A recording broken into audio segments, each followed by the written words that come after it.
Hey, everybody. Welcome to the Approved Perspective podcast powered by Approved Social. Ben, how you doing, buddy? Doing good. Nothing wrong with 30, 40-minute pod. So Anything new? no, nothing crazy. Got a couple prospects that we might sign next month, but kind of like slow rolling people right now just because team is maxed out. So solving that problem first. Yeah. So I've been doing a bunch of interviews this week and figuring out who we're going to bring in. Gotcha. Very cool. What are you looking for? What do you need to Mostly scale? Like the immediate need is just like someone to come in and do sort of like project management operations type work. And just and it would be a little bit broad for now, where they'd be helping out with some internal things like tracking referral partners, which, by the way, Right. we have a referral agreement if you're interested. And then Sure. and then also like working on some client facing, like there's just a big stack of deliverables that mostly one guy is handling right now, and so we're trying to offload some of that too. So but long term we'll probably have project manager, like client facing roles, and then we'll have like internal ops like separated. So but yeah, how's that's good. I know you're raising for Approved.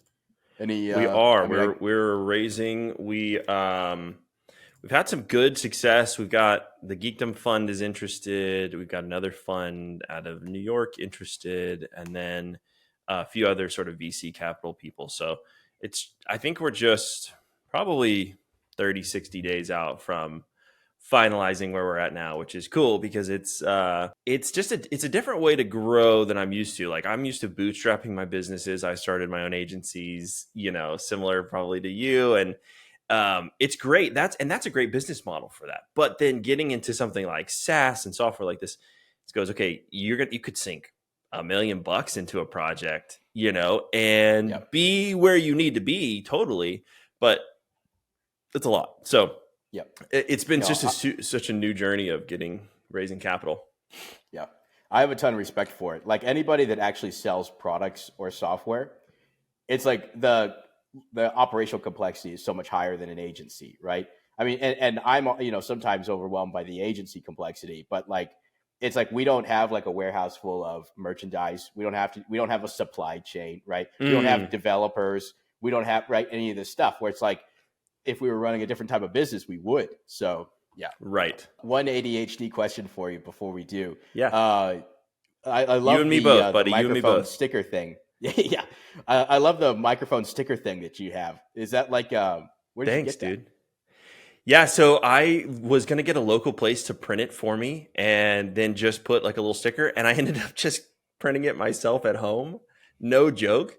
And it looks fine. I think the way that, right? It looks pretty okay. Yeah. So it's literally just a sticker? It's literally a piece of paper, dude, that I cut with scissors. That you tape? No joke. Yeah, that I taped on there. Yeah. Honestly, it's been fun because it's developed from this like, oh, I'm just going to do it on my camera and not be a big deal, to like, okay, now I need to plug in my iPhone and now I need to get a microphone. And then it's, you kind of want it to sort of evolve a little bit like that, but it's been fun. And of course, the microphone, this microphone's like $50. I don't have like an expensive microphone like yours. That looks like a good one. Oh, this guy's is just $100. Yeah. See, that's probably my next move. I'll send you the link. I've used this for a bunch in like different contexts. It's the Rode NT USB Mini. Like everything Rode makes is dynamite. Yeah. And this is just like straight like USB mic. I'm a big fan. So, that's perfect. Yeah, that's what this is too.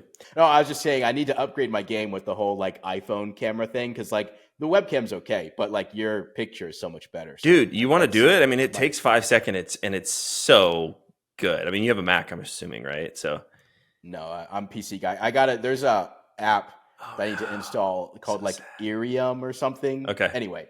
I'll get to it on the next pod, but yeah. So one of my buddies, his name's Chris LeClaire, and he does a lot of cool video stuff. And I had him on the podcast, and I did it with my MacBook because I'm kind of like you, like I don't really care. And he goes, "Dude, what the fuck? Like this is terrible.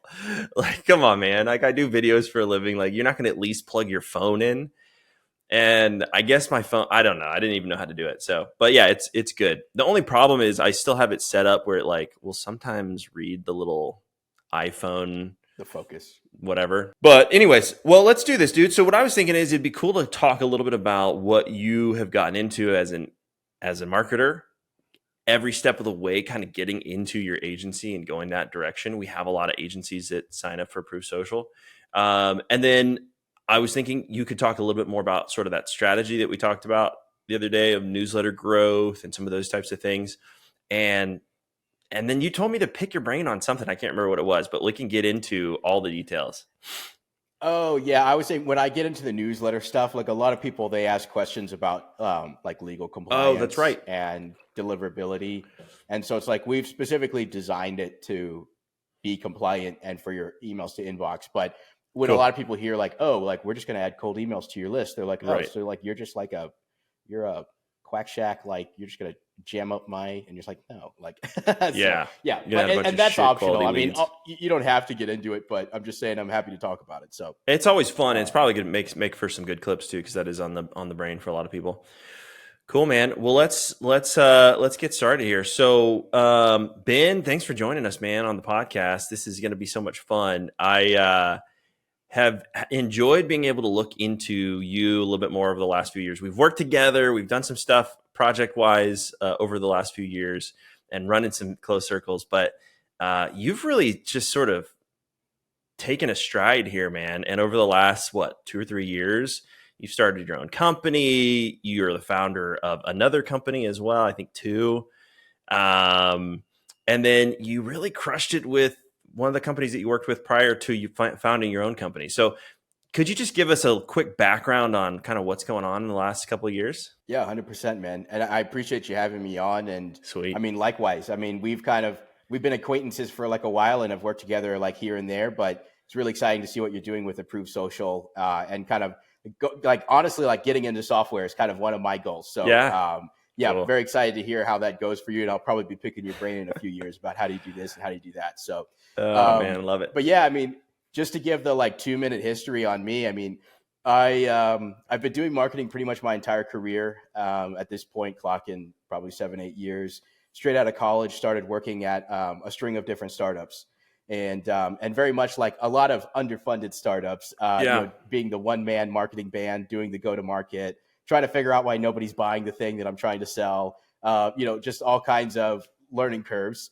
And across like different industries too, like news media, ed tech, a little bit of e-commerce, all kinds of different things, and learned a lot. And then It's tough eventually, though, right? Going for like yeah, such a wide range of different experiences. Cause I saw like you were the CMO for an educational company, and then you did marketing manager for a news organization. So yeah, all over the place, good yeah, experiences, but a lot. 100%. And for a long time, I very much considered myself a generalist, and like I didn't really care about titles, Yeah. which I think in some ways benefited me because that exposed me to a lot of opportunities. But yeah, sometimes people look at my resume and they're like, "Why is this guy?" It seems like it's just like boom, boom, up and down, like bouncing around. And I mean, I learned really quickly that way personally. So Yes. yeah, and then eventually I ended up working for this fairly large 8-figure e-com brand. They have both a business to business and a business to consumer side. So it's a hair extension brand called Bellamy. And yeah, I mean, we It produce sounds like some, something I might need in the future. We'll see. It's 100%. I definitely need it. I'm wearing the hat today. But yeah, it was interesting just kind of entering the beauty space, and specifically the hair vertical in the beauty space is like very interesting. It's like all kinds of like how you source the hair, like the quality of the hair, how you sell it, who buys it, why they buy it, like all that stuff is super interesting. Yeah.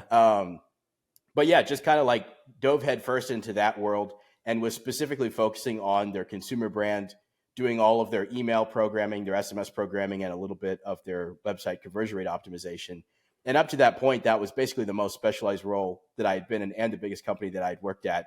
And between myself and a buddy of mine, we were able to grow their revenue by over 10 million in a 12-month period. Wow. And then they got acquired by private equity pretty shortly after that, which, I mean, they were stripping some very impressive growth on the professional side of the business too. So I think between the two sides of the house, I mean, that sort of justified the acquisition in the PE realm. So did that. I mean, once the acquisition happened, I started taking some clients on the side, just referrals. Yeah. And kind of, built over the course of about 2 years, built a a pretty big portfolio of e-commerce brands, of course, and then also news publishers and nonprofits scaling their newsletter list. So those were, and it was mostly me for a while, and then hired a guy, and just the kind of the classic growth trajectory of any agency. And I mean, this year we're seeing some really great growth. We're expanding very quickly. So I mean, it's exciting to see, but I feel like we're kind of making the right moves at the right time, growing at a good pace.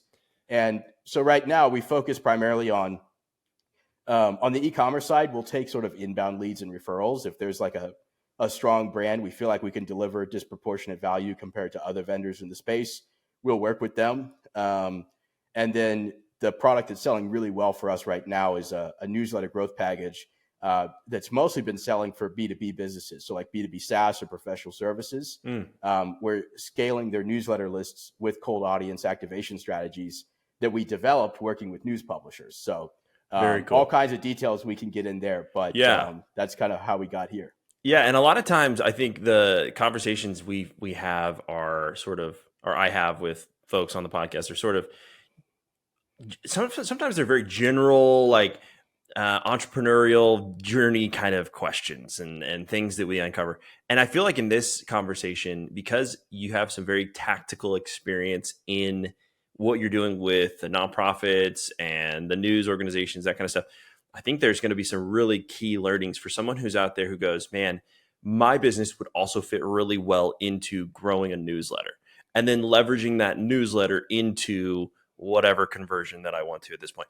And I think, I mean, from, we talked about this briefly recently, but from a marketer's perspective, I am a paid social guy. Like that's where I am.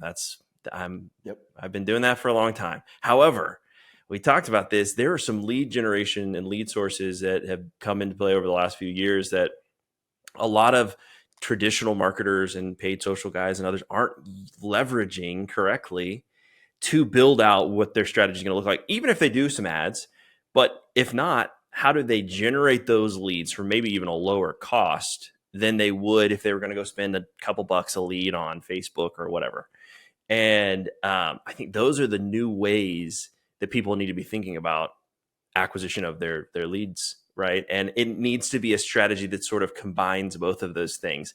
And what happens, I find, is you get a marketer who's really good at paid social, and he's very unwilling to think about these other tools and resources that are out there.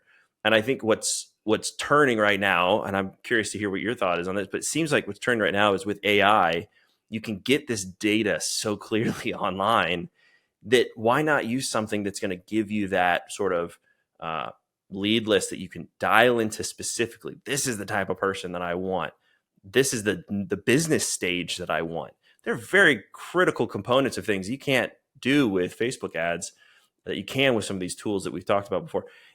What do you think about that? I mean, is that getting away from the traditional mindset of, cold acquisition? Are we cheating the system here, or is this a good play? Yeah, no, I mean, I think the landscape has changed a lot in the last few years, especially sort of the relationship between the emphasis on owned audiences versus, and basically I consider advertising and things like, even things like celebrity endorsements. I basically think of those as rented audiences where you're basically paying for access to someone else's audience versus having your own audience. Right.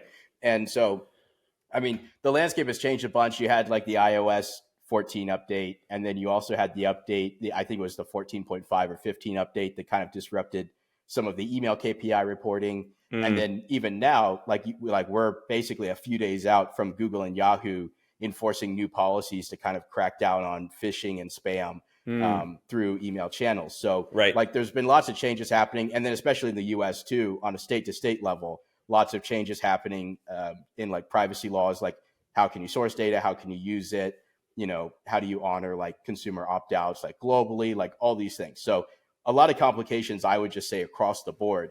But I mean, and I think broadly speaking, there's still a tremendous amount of value in advertising. And if anything, the strategies are just getting better and better. The algorithms are getting better. Now you've got AI in the mix. So it's like what I've noticed, and you have probably seen something similar, is, even as recently as 2 years ago, your creative didn't matter that much. But if you had like a really great media buyer, you could produce insane results. Mm. And then now it's a lot more, there's less emphasis on the media buying skill set and way more emphasis on the creative that you're putting out, basically as a way of helping the algorithm optimize and target the right people. So like all kinds of stuff there. But right. Yep, I agree. Because it can email do a better marketing. job Go ahead. now looking at the creative and filtering through what needs to be seen versus us trying to micro target and create all these A/B tests and use all of the different features and placements that Facebook has, only to find out that all that was junk. And in reality, let's just let Facebook serve it up. I mean, there's sort of been that mindset for a long time, and I know a lot of marketers, and you probably do this too, is like you might have like one ad set that's like open targeting and you just sort of run an ad and you're like, let's just see what Facebook does. And sometimes that will actually perform really well, weirdly enough. And I know that that's sort of transitioned over the years, but okay, great. Keep going. But then like speaking more specifically to kind of the email marketing space, I'm very bullish on email, not just because I sell email services. That's probably impacting what I say a little bit, but I like to think that this is an authentic opinion. If you look at the charts, just global revenue from email marketing, it's a linear chart over the course of essentially 2 decades. It just goes up every year. And then same thing with the level of investment that brands are taking. It doesn't matter if it's B2B, B2C, like all these different types of businesses are spending increasing amounts of money on email marketing and SMS marketing. And specifically with email marketing, getting to some of the tools that you were alluding to earlier, the 2 big options that have opened up in recent years that are very interesting. Well, one of them in particular is kind of like a new thing, is identity resolution. So that's essentially, a vendor has access to a giant opt-in audience, usually from someone with a huge data lake of emails like Live Intent. And they're essentially providing an identity resolution component. So you install a script on your website, you're able to identify the users coming to your website and then add them directly to your database. And of course, there's ways to safely use that data. And there's vendors in this space for both B2B and B2C.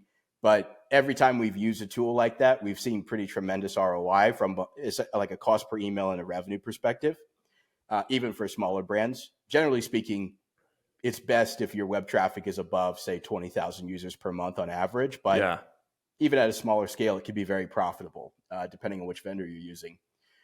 So, what's your go-to vendor for that type of thing? Because I know Clearbit is like a low level. If you're just like an entry level website person, you could go get Clearbit. I think that's pretty free. I think it just was purchased by HubSpot, maybe. There's other tools like that do that kind of thing. What's the one that you like to go with? So in the e-commerce space, the 2 big dogs are retention.com and then another tool called Revenue Roll. Okay. They're both solid. We just started a test with Revenue Roll. So, so far having a good experience with them. Cool. Good to hear. I know specifically retention.com is also about to launch a B2B solution. So, generally speaking, great software. And very cool. If you set it up correctly, very profitable. Kind of the other thing is ways to leverage cold email addresses, which is something we've been getting more and more into.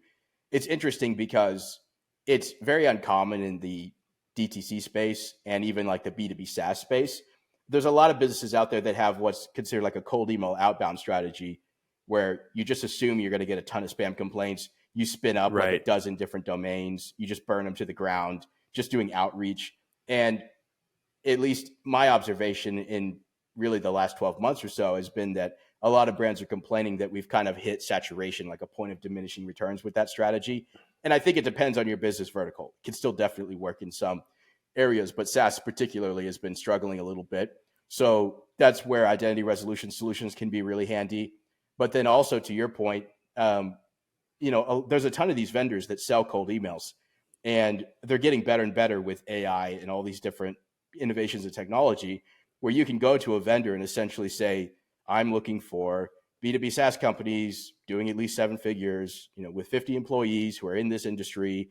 And I only want to talk to the CEO or the CMO. And it just generates a list. And you can essentially buy those emails for pennies on the dollar. The kind of the secret sauce is in how you use those emails. A lot of times those emails are used in a way where you immediately damage your deliverability. And there's essentially the your ability to leverage it is pretty much eliminated instantaneously, and it's almost not worth the investment. But if you have smarter strategies with how you process the data and also how you sort of batch and prospect contacts from a deliverability perspective, you can safely use that data. And so it's interesting because this type of strategy is something that's more common in news publishing. So like news publishers use all types of IR tools. They use all types of cold audiences. And that's something that we got exposure to in the publisher space. And now we're sort of bringing those to the B2B space and seeing a ton of success. Yeah. So that makes sense that you're bringing that over from what you've seen on the publishing side, because it's a subscription based, system, and you're able to go, okay, let's newsletter thing. If it works over here, were you able to use the newsletter concept, or did you use the newsletter concept with the hair product company, or was that prior to this idea? So we were able to profitably use like identity resolution tools for that, because they had a ton of web traffic. So we were able to leverage that. I think 2 or 3 months into it, we had like an 11x ROI. So pretty solid. Yeah. But with cold email prospecting strategies, I'm actually kind of in the middle of figuring out what is the right structure to guarantee a certain amount of ROI for consumer products. Because let's say your AOV is $150, right? If you're activating contacts at a certain cost and then you're expecting a small percentage to click and convert, right? It's just like the ROI is, I haven't quite figured out that formula yet. But on B2B, it's like, it's a no-brainer, because your deal value is 5+ figures, 6 figures on contract. So that's where we're seeing the most success right now. But there probably is a way to do this for B2C. People have a fear, I think, of damaging, obviously, their domain when they're going to do something like this. It's a new tech. People aren't familiar with these tools that do this. One of them, is Apollo? Is that the name of one of them? I think the tools. There's a ton out there, people, so you can do research and find a lot of different options for you. Some of them have free leads that you can get a certain number of free leads to try it out and see what it's like. But what's your suggestion as an email expert for someone who goes, man, I think I should try this as, in 2024, part of my strategy, but I don't want to damage my domain or do something that I shouldn't be doing. Obviously, the best bet is to go hire somebody like you who knows and has done this and spent millions and millions of dollars doing this kind of thing. But what about someone who wants to do it themselves and wants to try to grow? What's your first suggestion? Because you don't want them to go send in a video in their first email. You don't want them to go send a bunch of new stuff with no name tags and other things. What's your suggestion here for them to get started?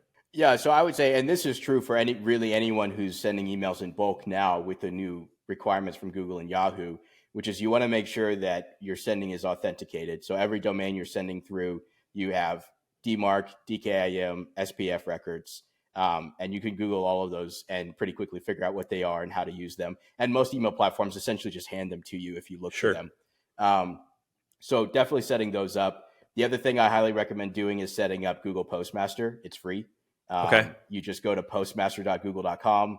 They give you an authentication record. You toss that on your domain DNS, and then you can actually see exactly what your spam complaint rate is according to Google.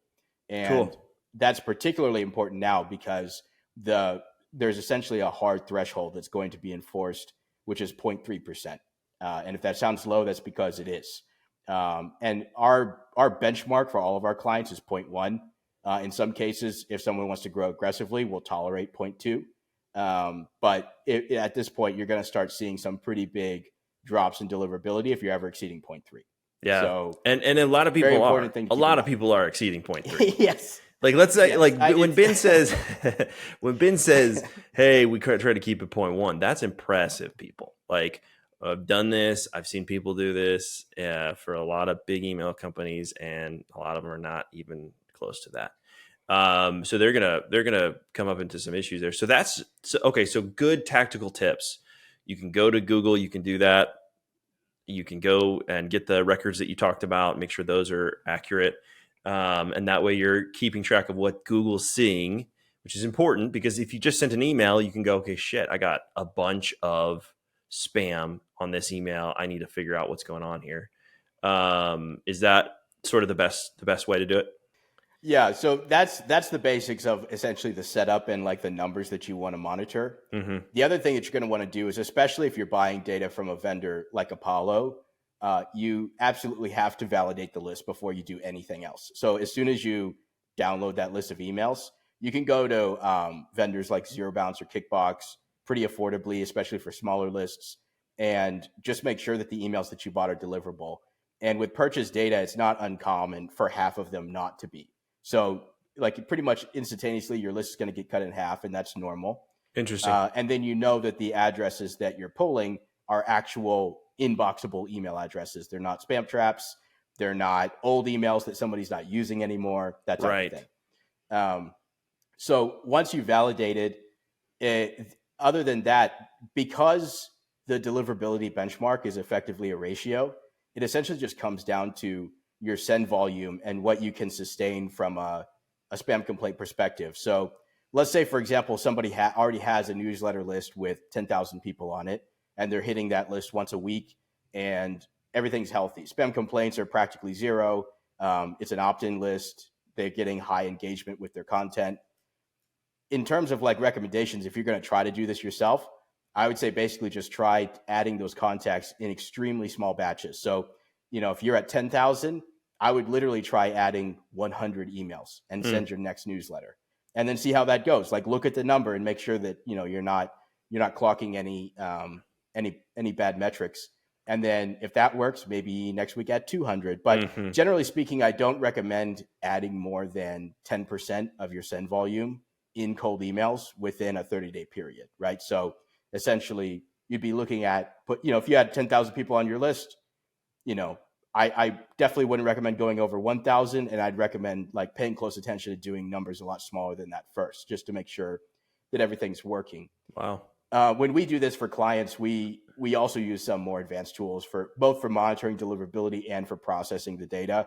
So there are some tools out there where you can actually see whether or not an email has recently opened or clicked on an email from another sender. That essentially gives you an engagement signal where you say, okay, I know this is an actively used inbox. Probably is going to go well.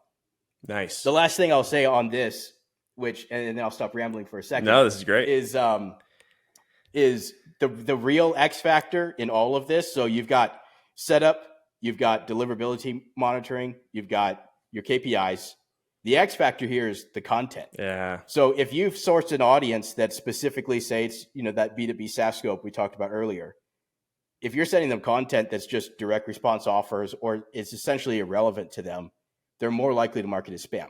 But if you're sending value-added content, more like something you'd post on LinkedIn, where you're just trying to help the community get some reach, build authority, that type of thing. If you're sending that type of content, it's more likely to perform well, because our experience has been that if somebody is actually benefiting from the emails that they're receiving, they're not going to mark you as spam, opt-in or not. Yeah. So yeah, totally true. And I think this is where we get off and we try to cut corners, especially if you're a marketing person out there and you're doing it for yourself. This is where we always do the biggest problem. We go, oh, well, I can probably skip the warm up education, go direct into the sales piece of it. Come on, guys. Like, how it is when you get an email like that, you completely avoid it. But when you get that email that goes, hey, did you know about the new trend that's happening in AI tech? Like, well, that's interesting. Let me learn about it. That's perfect. That's exactly what you want to go for. But then make it relevant to whatever your business is. If you're going to be talking about, SaaS, make it SaaS. If it's going to be, whatever local business, do that. But keep it consistent and helpful to those people. It might even be things that has helped you as someone in that same space. I mean, literally, you can share your story with people and educate them. And I think we get away from it. I know I've done that so many times where I send an email and I go, oh, fuck, this is probably a little too direct to the ask. I need to be warming this person up a little bit more. I need to be educating them. They need to get to know me before they're going to trust me to make that purchase. Because at the end of the day, 100%. What we forget, and I did this for a while. Did you ever do sales, like a sales position, Ben? Actually, no. Okay. Well, one thing that I think that early on in my career, I did a few years of sales, and learning the process of the 7-8 phone calls that you have to make. I was calling doctors at the time. I did door-to-door sales. I did calling doctors. I did all sorts of stuff. But you go, okay, it takes me 8 calls for this person to finally say, yeah, sure, I'll have a conversation with you, and then make a purchase of multiple $1,000 product, right? Or I could wait. And I think what we're figuring out here with ads and everything that we're doing is it's even more touches than that, right? We have to have even more education. We need to bring more to the table to really warm them up to our brand and who we are so that they can be familiar and ready to make that purchase. And they have to trust us. And every purchase, whether it's for a medical device in a hospital or something you're going to put in your home and use for your kids, every single purchase is always going to be based on trust and what you need to solve your pain point from that perspective. So be thinking about how you can do that in the content that you create. I think that's a key. Okay, so very good. So this is great because these are tactical things that people can implement right now. And a lot of people are going to go, fuck, this is too much. I don't want to go do all these steps. But the reality of it is it's like 4 or 5 steps.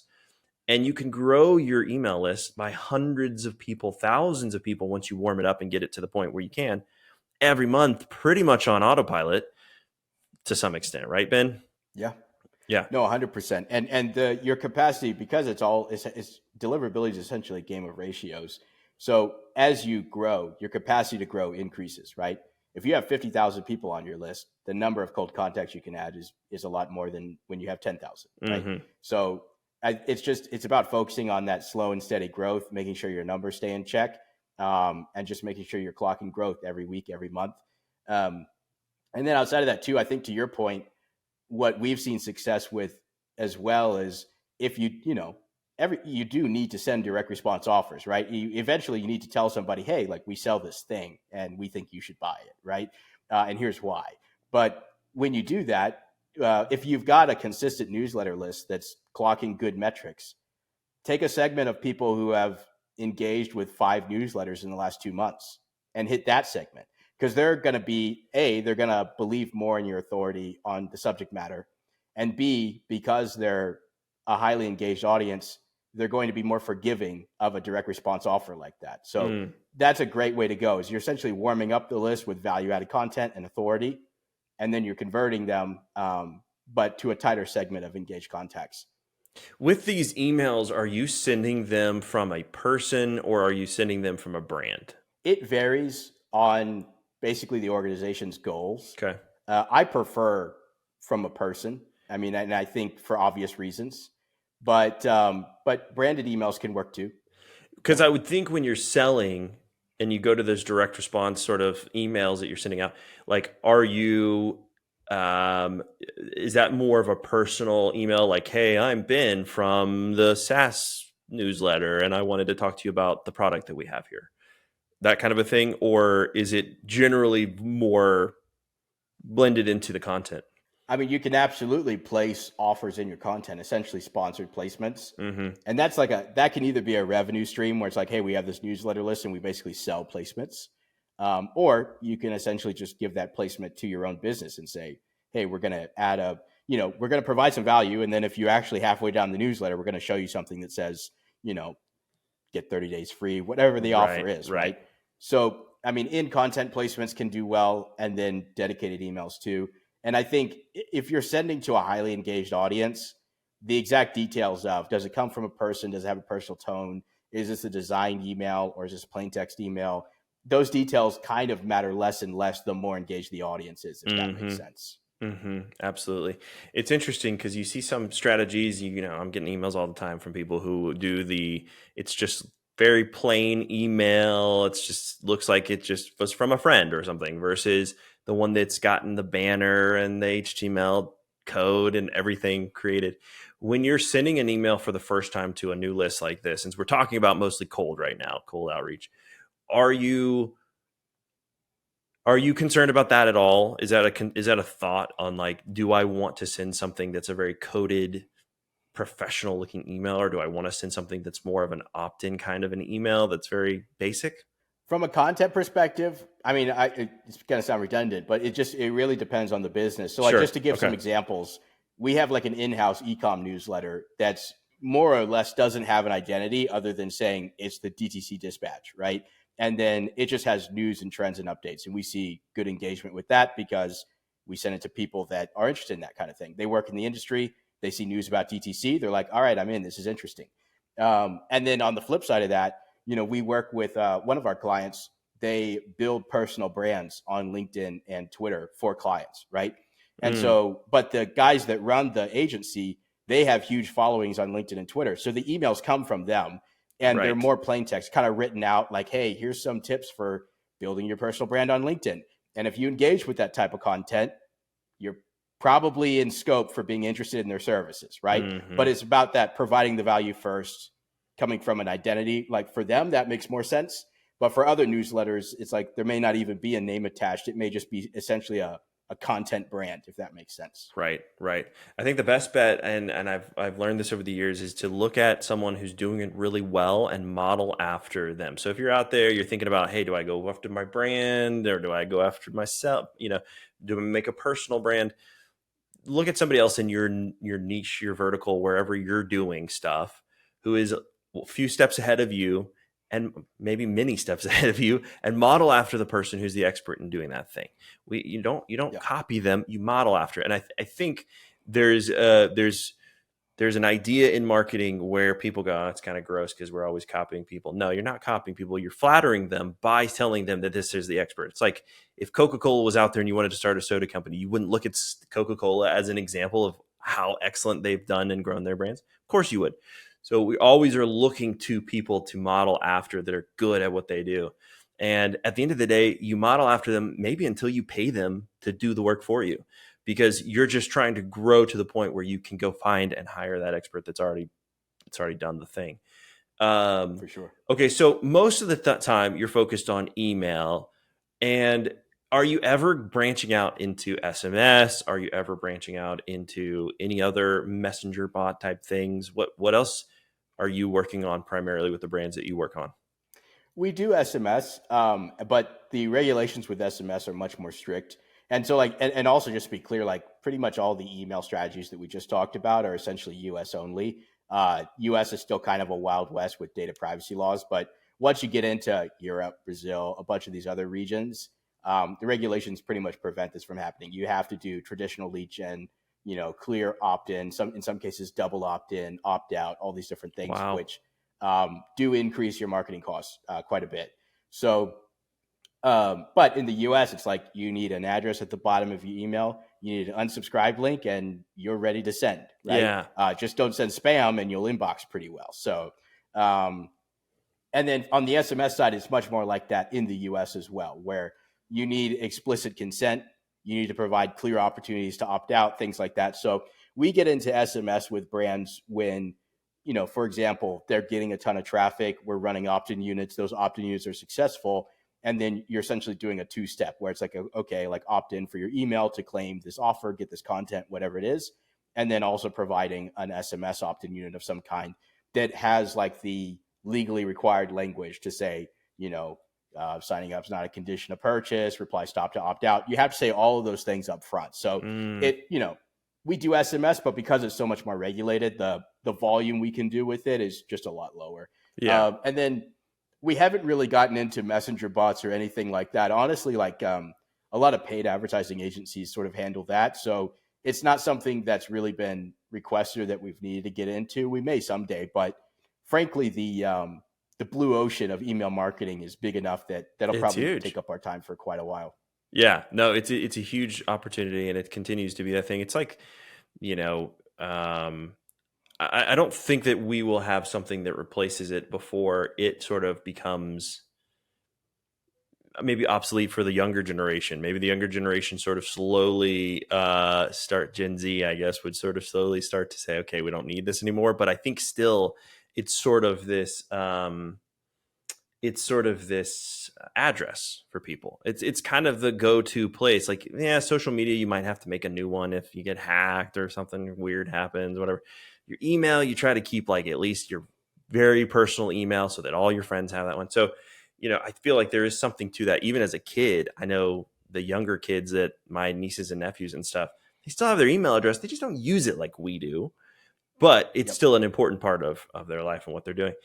So I think it's going to be And an interesting, it can be a way of modeling audiences. So it's like, let's even say you're selling to Gen Z, right? and maybe your engagement isn't quite what you would get in another market. It's like, okay, cool. But still, the difference between having 100,000 and a million emails is an order of magnitude. And you can take that data and model audiences on Meta and on TikTok. And so, I mean, the way I look at it is, growing your database, you really can't go wrong almost no matter what you're doing. But yeah, I think to your point, uh, just different markets, and there's different expectations for different markets for sure. Yeah, for sure. Well, what do you think about some of these new tools like SendSpark? Are you familiar with SendSpark? Okay, No. so SendSpark, I'll give you a brief. I had Bethany on. She's the CEO. She's real great. She's local, actually, from the San Antonio area, and created a cool tool. It's very similar to Loom, but it actually adds in the ability for it to go to a specific web page and record the home screen of that. And then also you can have a pre-recording of yourself on the video. So you can say, hey, just want to come check out your website. I saw that you guys do digital marketing and we do, white label service offers for you. Wanted to see if we could be a good fit, right? And so it comes across as a very personal sort of outreach. They're even using AI now to model names so that I can upload a list of names. I can upload a list of URLs and then upload my video. And it will automatically put in the right name into my mouth when I say, hey, John, hey, Ben, hey, Mary, whatever. And it's funny, and I've had you on, you're an email guy. I've also had another email guy who absolutely hates the concept of cold emails completely. He's a big data in-house warm email guy, which is so funny. Yep. Completely different than what I'm used to. But I see these tools when used properly as sort of a way to engage with your customers in a more relational way, instead of making it feel like you're very vaguely reaching out to someone. Sort of, it's like, no, this is John. Yes, I did put him in my list. Yes, I did set very specific criteria for how to get him into my list. Yes, I recorded a video for people just like him. Like, all of these things that you're doing are actually very specifically for that person. So it's more relational in some ways than others. But this could be a debate that we have for years and years to come. What are your thoughts on using tools like that to make your email, some of the stuff that you're doing already, maybe more relational? Do you like those types of things, that concept, or do you want to stick with sort of the original, hey, let's write an email, we know that short copy works well, blah, blah, blah, right? Like, we have a plan in place. What do you think about those things? Yeah, I mean, I Let the think debate begin. in general, I'm excited to explore a bunch of these new tools. Actually, going to talk to a guy who's developed one of these AI content creation tools specifically for email here pretty soon. Cool. So yeah, all kinds of stuff popping up, and I've definitely gotten some of those emails of people. It's like a screenshot of your website. Yep. It has a little like Loom video recording of them, and it works because you're like, you get it, and you're like, wow, this guy like made me a video. Did he really go to my website? So yeah, exactly. And the the AI magic behind it is very interesting. So I mean, I support it in the sense that, I mean, I think it's great, and I think especially if you're just trying to do direct response cold sales outreach, that's gonna work a lot better than another strategy. It's interesting though, because I collaborate with a bunch of folks who are sort of in the cold email outreach space, and the more that I talk to these guys, the more that I realize it's like, I do jujitsu and you do judo. Like they're related. Yes. They're kind of the same, but like our strategies are completely different. Like our outcomes are completely different. You know what I mean? Like it's like you're in a different rule set, kind of. Yeah. And especially like with these new Google Yahoo updates, like the immediate workaround for guys who do cold email outreach is the requirements only apply if you're considered a bulk sender, and you're only going to be considered a bulk sender if you're sending to more than 5,000 Gmail addresses or 5,000 Yahoo addresses in a single 24-hour period. So like the obvious solution is basically spin up more domains and spread out your sending. And most people who do cold email outreach aren't even doing 5,000 a day. So it's like, okay, like you're fine. Like right. Your spam complaint rate could be all over the place. And in theory, I guess we'll find out, but in theory, you're not going to be impacted by these new requirements. Whereas we kind of work with, our specialty is really cold scaling aggregated audiences for publishers and B2B businesses. It's kind of a different discipline, if that makes sense. Yes, it does. I think this is a really crucial point that you're making, and I want to drive this home too, because I was talking to another guy who I know who has done some really big work in the political space, and he has helped to generate over 400 million in revenue for political stuff. And we were talking about winning and the difference between winning from marketing businesses, general businesses versus political. When you're in the political space or even the nonprofit space, a lot of times you have a deadline, you have short timeline, you have limited funds sometimes to create what you need to create in the short amount of time. And at the end of the day, you either win or you lose. And it's a different mindset when you're looking to create something like what you're creating, where you're creating audiences and data for large companies who need it to be clean and correct, that in a few years, when they look back at those emails and they go, what did Ben do? They need to be right? Like you're building correct quality audiences. That's the same thing. It's that we're going to win. We're going to make sure that this is correct before we give these to our clients. I think there's a difference between the typical marketer who's out there who, hey, I can get you a lead for 10 cents a piece, and here's 10,000 of them. Great. Versus, hey, honestly, I'm going to give you a lead. It might cost $1. It might cost $5. I'm not sure entirely. We're going to get you high quality leads. Those people are going to be the most effective people for your business. That's the person I want to hire, but it's also going to be more expensive to hire that person. And I think what you're talking about is the apples and oranges between someone who is the person who can get you the really low cost lead, but it's going to be a bunch of junk, versus the person who's going to build your business a foundation of success, like you and some of the others that we've talked about before. It's a different mindset. Yeah, no problem. And I think this is like this kind of, we took our strategies that we've been using for publishers and we started building in-house newsletters basically to get proof of concept. So like our first proof of concept was that e-com newsletter I mentioned earlier. And basically the goal was, I want to take this from 0 to 5,000 subs in 2 months without any opt-ins. Cool. Which is like kind of a new, interesting challenge. And we managed to do it with good deliverability and like high engagement because of our processes. So it's like, okay, so it's like, this works at 0. This also works if you want to go from 100,000 to 5 million. Like it works at both levels. And we're still kind of testing that. So like the next thing I want to do actually is build a SaaS newsletter, take it from 0 to 10K in a month, and basically like find the upper limit of this strategy. But it's interesting because it's kind of wedged in between cold email and then something like, hey, I have a big LinkedIn following and now I'm building a newsletter list to kind of provide additional value to my LinkedIn audience, And I think what's really interesting about this approach is, let's say you have 10,000 followers on LinkedIn and you have kind of an expectation of the deal value that could come through that on a monthly or quarterly basis, right? So saying, okay, I know that if I'm posting every day, I have all these followers on LinkedIn, it produces this much revenue. This type of approach to a newsletter is much more like that, where it's like, okay, cool. Well, like now imagine if you had 20, 30,000 directly within your ICP reading your content, just like they would on LinkedIn or Twitter, for example. What kind of deal value could you generate with that, right? So it's interesting because it can work at the mid-level and also at the larger scale, because we've seen, for example, at the New York Sun, we were with them scaling up to 5 million emails, and they're, selling a fairly inexpensive subscription. It's like $120 a year to read the news, essentially.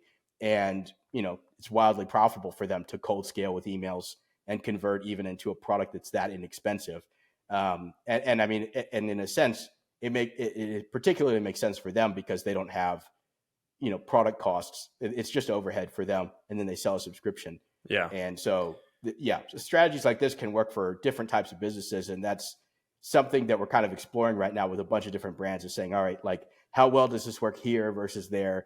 If you're a SaaS company, what's the expectation versus if you're a publisher versus this or that? So, I mean, it's all kinds of different things that, I mean, frankly, I find very interesting. And there's only a few people I know of who do like this specific thing. But yeah, I mean, I think at the end of the day, it's about the picking marketing strategies is about picking strategies that are in line with your business and also in line with your ROI time horizon. It's like if you want to build a newsletter and you want, to see it be ROI positive in the space of 30 days, it's like probably you should be doing cold email outreach, right? That's probably a better use of that money, right? Mm-hmm. But if you're saying, well, we've got some cash to spend and we actually want to ramp an audience in the space of 6 months and then start seeing capital come through that and then basically evaluate ROI on that time horizon, it's like, yeah, totally, this makes sense for you. So it very much depends on the business, but it's an interesting vertical for sure.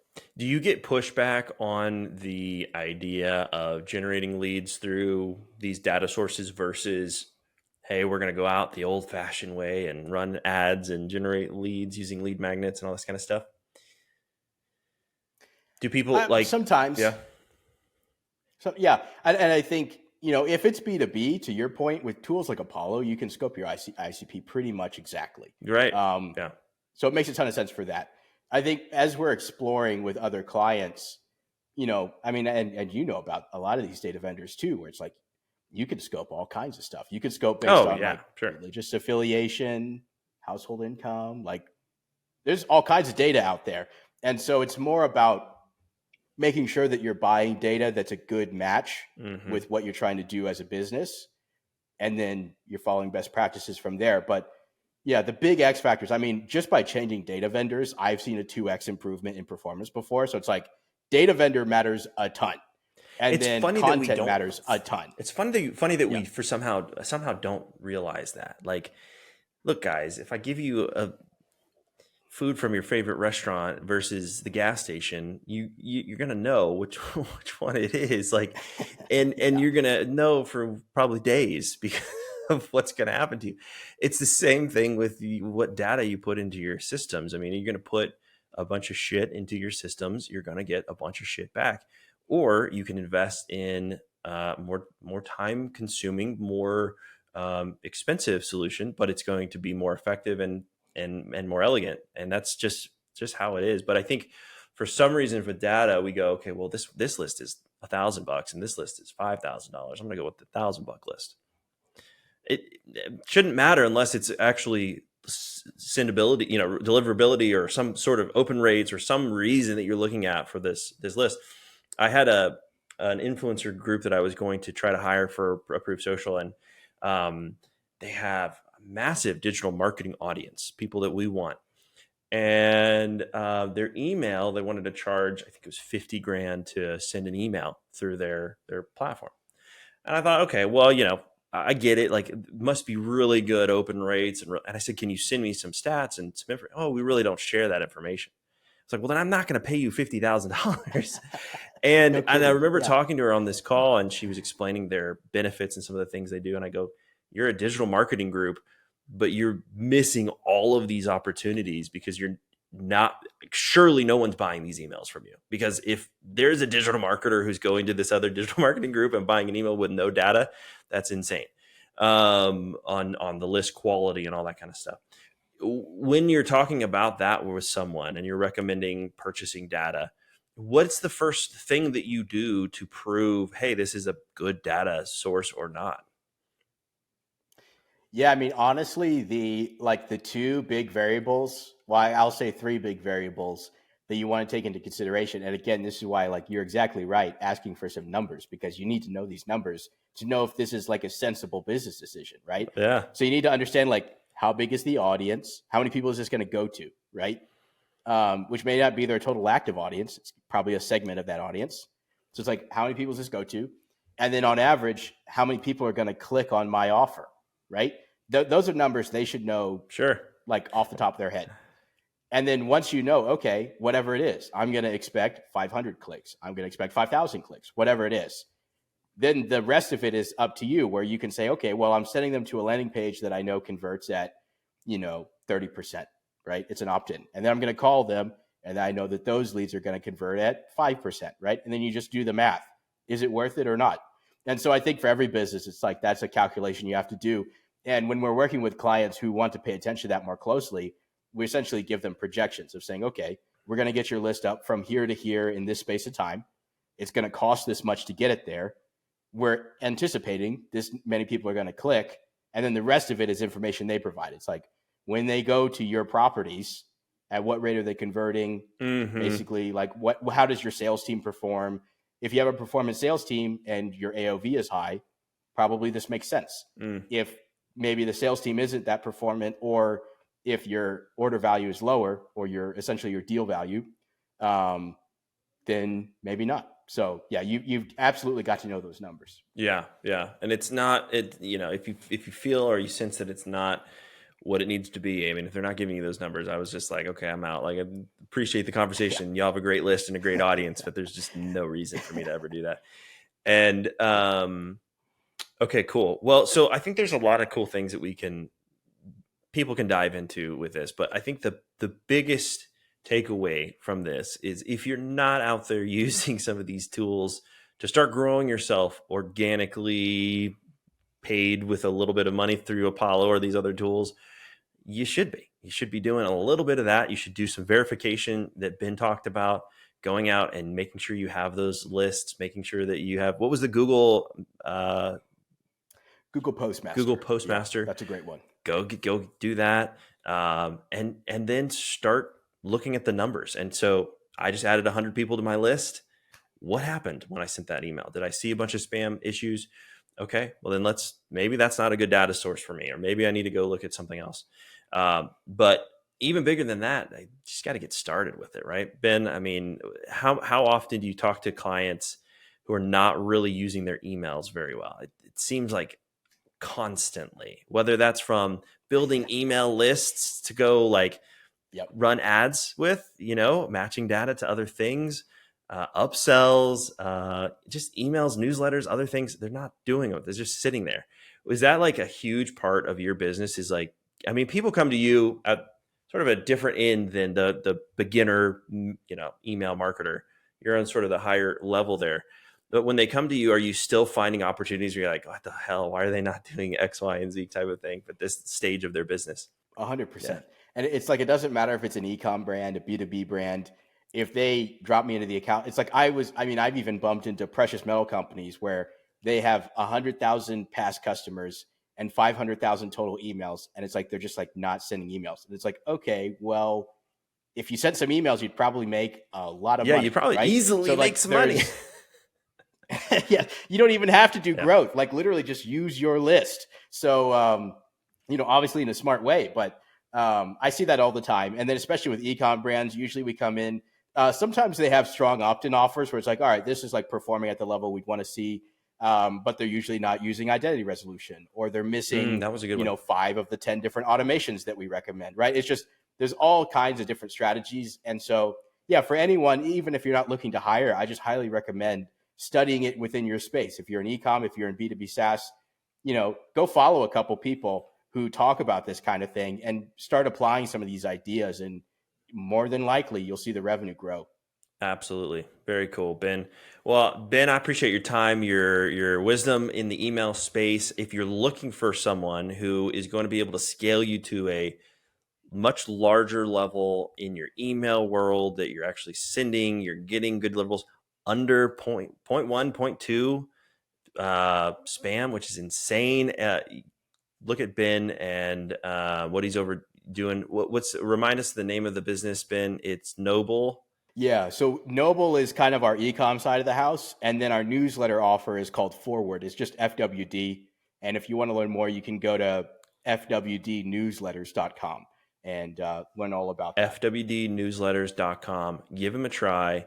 And of course, as always, we invite you to try Approve Social, the first collaborative approval engine for marketers, getting 40% faster marketing approvals and getting your ad spend out the door more quickly. So, Ben, thanks for your time, buddy. I appreciate it. Absolutely, Preston. Thank you.